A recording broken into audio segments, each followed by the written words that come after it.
as the sports director at WWL Television and has for many years. He is Doug Mouton. Doug, always a pleasure. Thank you for joining us. Yeah, thanks, Ken. And I'm still taking in what you just said. It's a football weekend.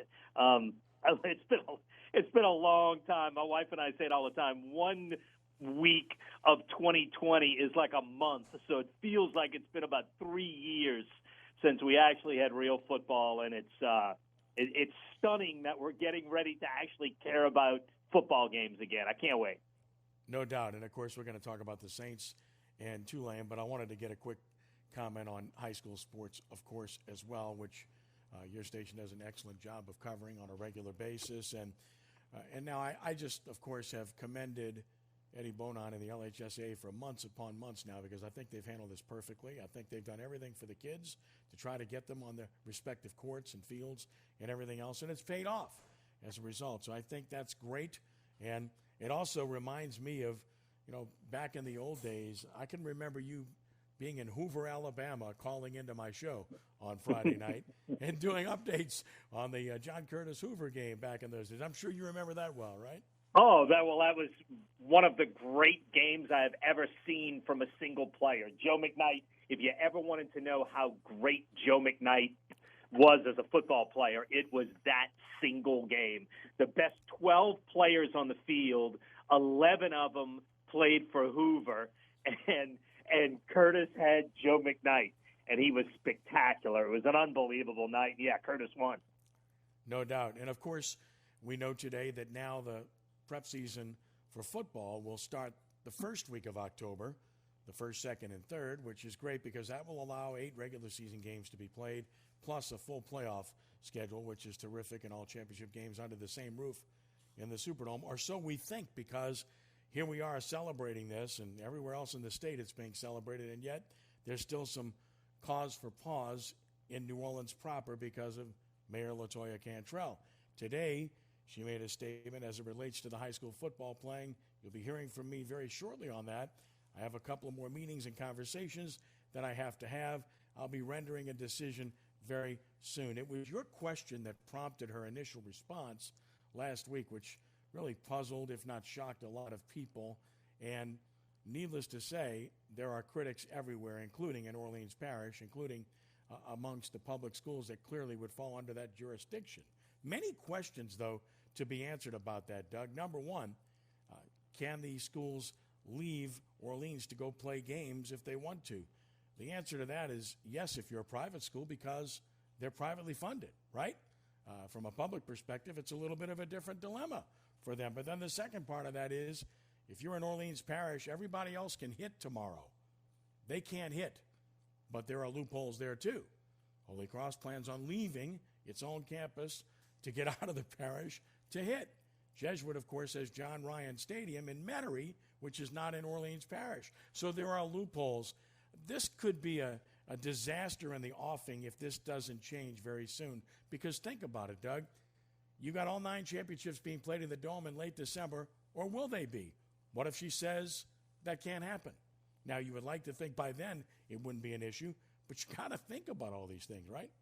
Yeah, no doubt about it, Ken. And I tell you, going back to last week when all this broke, when we heard Eddie Bonan made that announcement before the House Education Committee that we're going to push forward. Now, he still had to get the vote of his executive committee. So the first thing I did was call a couple of guys that I know on the executive committee, and they told me, yes, we're going to vote yes. There's going to be some debate, but yes, this is going to happen. So when I start a high school football story, I'm thinking, well, first of all, I want to get an Orleans Parish school and I want to get an out-of-parish school, and I want to get one public and one private if I'm going to do a story. So I said, man, I'm sure every coach I'm going to talk to is going to be elated. So I immediately texted Bryce Brown at Carr and Nick Monica at Rummel. They're both defending state champions, so you kind of start at the top. And Nick immediately texted me back and said, yeah, couldn't be happier. Come by practice today anytime. And then I wound up talking to Bryce Brown on the phone, and he said, look, Doug, I'm not sure we're going to be allowed to play. And I said, on the phone, I said, wait a second, what? And he said, I'm not sure the mayor's going to let us play. And honestly, I was stunned by that. So the first thing I did was call the news desk and say, does the mayor talk on camera at any point today? And they said, yeah, she's at the convention center. She talks in about 40 minutes. So we got in the car. We drove down there. The governor was there. And honestly, when Eddie Bonine says he's moving forward with football, at that point, he said, we're not going to follow the phases anymore. I had no idea. I mean, none of this has ever happened before, Ken. So nobody knows any of the rules or who can do what. Or I mean, we're making this up as we go. So my first question was to the governor just to say, can he do that? Are you okay with him not following your phases? And honestly, I didn't know the answer to that because we've never gone through anything like this before. And the governor said, yeah, that was, the LHSAA decision to link to my phases. They don't have to. And if their experts think it's safe enough, I'm okay with them playing. And then I said, Mayor, if you don't mind, could I ask you the same question? And actually, she chose not to walk up to the podium to answer. She sort of stayed back and sort of yelled at him and said, don't even ask me that question. If we're in phase 2, no contact sports. And that was all she would say. They left right after that. So the questions you just said, can they play in another parish? Can they still practice? I actually wrote those questions, and this is Friday at 1 o'clock. This is 15 minutes after that press conference. I sent them a list of questions, said, can you get me some clarification? Because I don't know what of this is true. And then my deadline was 5 o'clock. I had a 5 o'clock live shot. I had 5 minutes to 5. They wrote, and I also said, how could the Saints and Tulane both play a game at Orleans Parish, but Prep can't? Is that right? And all I got from a clarification standpoint was the city wrote back to me and said the Saints sought an exemption as a professional sports team at their place of work. There was nothing about Tulane. There was nothing about practice. There was nothing about playing in another parish. And they still haven't answered any of those questions. Now, when you talk about playing, I think you said it best. You can't rightfully take a group of kids, and I say kids. I don't mean that in a disrespectful way. My kids are actually older than high school kids. So I do mean you take a group of high school athletes and make them play without having practiced. And I'm not sure that's the safe way you want to do it. And in Orleans Parish, could she shut down practice? Could she say that's a gathering of too many people? You're not allowed to practice.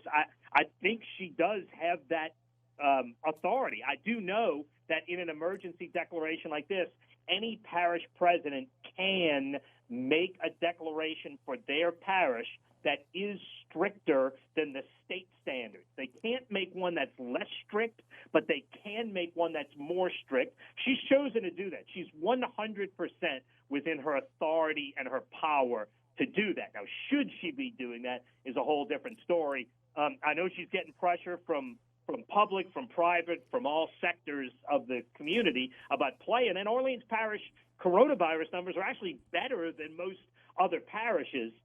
For now, she hasn't moved on it. We'll see if she does. I'm hoping she does in time for Orleans Parish schools to be able to play. It seems if the doctor, if the medical people believe it's safe enough, they should go with that. But I don't think there's any guarantee she will at this point. Couldn't agree more with your statement there and detailing it very well also. And as I said earlier, they have no governance over private schools. Private schools fund themselves. They make their decisions. You went to Brother Martin. I went to Archbishop Rummel, which is not in Orleans Parish, so not an issue. But as I mentioned earlier, Jesuit has John Ryan Stadium. That's where they practice. Right. That's located in Metairie. But she could shut down practices even among private schools. She could shut down practices by saying in the parish. People.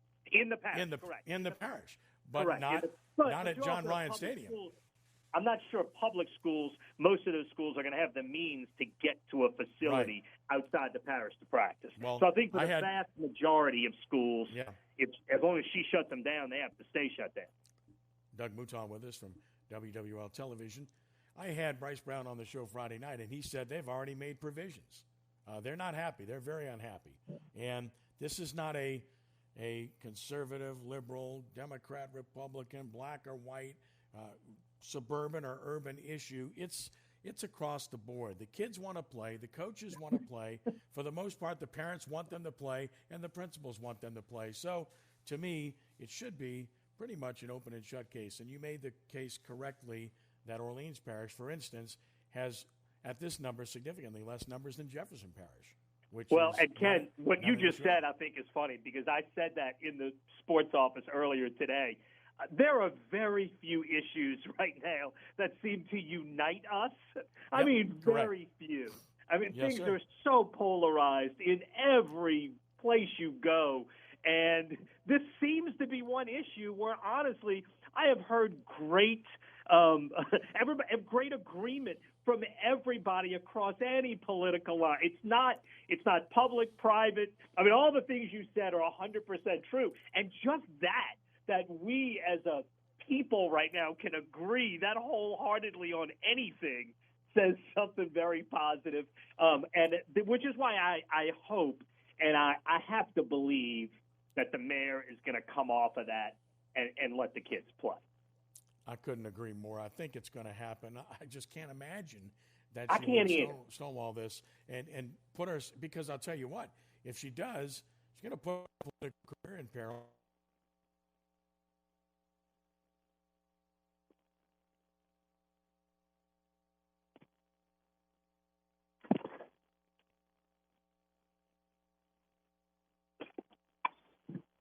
Problem. I'm sorry, Doug, I lost you for a second. But anyway, what I was saying was, that's going to cause a lot of people that maybe supported her previously to not do so in the future, and obviously cause some other people to perhaps get involved in running in the future too. This isn't a political show, but it injects itself into it by this decision that has been made to this point. All right, so the Saints today, we got the injury report. I guess we should be concerned, shouldn't we? Marcus Davenport's hurt again. Cesar Ruiz, we know, has been hurt a little bit, but now you're talking about not having Davenport again, possibly, or being less than effective or less than 100%. And of course, having to go with Nick Easton if Ruiz can't go, which is kind of where you were trying to get away from when the Saints season ended last year. They got whipped up front by the Vikings in the playoff game, and their interior offensive line really had some problems. Should we be concerned? Well, I think seeing Marcus Davenport's name on that injury list, the one red flag that it raised for me was that I think the pursuit of Clowney, the evidence would lead you to believe that the pursuit of Clowney had more to do with that injury, or had a lot more to do with that injury than we might have thought beforehand. Certainly Clowney's a guy who can help. I'm still not sold on him as a $15 million player, a guy who's never had double-digit sacks, but I get it. He can do some things, and he protects you in this exact case that Davenport can't play. So maybe the Saints sort of knew that Davenport was going to be questionable for the beginning of the season, and that sort of, guided them to go so hard at Clowney. Yeah, look, Davenport's a guy they're counting on in a major way. Sean Payton did rave about Trey Hendrickson during camp and strides that he's made, but this team needs a legitimate second pass rusher, the guy on the opposite side of Cam Jordan. They need it in a big way, and they need Davenport, a guy they invested 2 first-round draft picks, a guy who shows crazy athleticism for a guy his size, but then also disappears for whole games. He has shown flashes of being a guy who can be really, really good and, again, then disappears for a while. They need him in a big way, and not having him for the opener is very concerning. Look, I did think, and there were a couple of games that Nick Easton did play. Now, he did not play in the Vikings playoff game. It was Larry Warford and largely Warford who got beaten in a big way in that game. I thought Easton was okay when he played. I watched an entire game just watching him on one of his starts, and I thought he was fine. He wasn't perfect, but I thought he did a solid, fine job. I think he'd be fine a couple of weeks holding off for Ruiz. I'd love to see Ruiz play in week 1, but I don't think that's as critical as Davenport. They got to have Davenport. They have to rush Tom Brady. I do think that one's very concerning to start the season, and then it's Davenport's history the last couple of years. Sean Payton says it all the time. Your availability is a big part of how good you are. Doesn't matter how good you are if you're not available to play.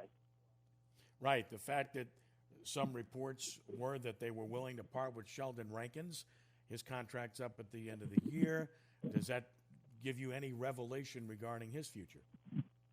Well, look, he's going to be a guy, and you're going to have some, with the salary cap going down because of the COVID crisis, you're going to have some major decisions to make with a lot of guys. He's a guy, if you look at the contracts they're going to have to do, Lattimore and Ramczyk being right off the top, assuming you get Kamara done this week, Sheldon Rankins is not going to be a top priority, not with 2 Achilles injuries. At least that's what you would think right now.